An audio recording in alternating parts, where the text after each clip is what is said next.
আসলে এখন আমি রান্নাঘর থেকে চলে আসলাম। একটু ফ্যানের নিচে বসবো, গরম লাগতেছে। তো একটু জিরাবো, জিরানোর পর এরপর নামাজে দাঁড়াবো। তা আসলে কি একটা কথা না বললেই পারি না।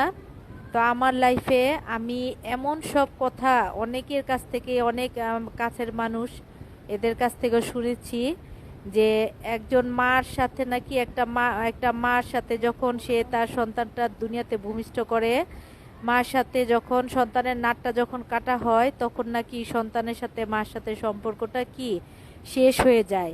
তো এমন কথা আমি কোথাও শুনি নাই, তবে আমার শ্বশুরবাড়িতে দু একজনের কাছ থেকে এরকম শুনেছি যে সন্তানের নাটটা কাটার সাথে সাথে নাকি মার সাথে সম্পর্ক শেষ হয়ে যায় সন্তানের।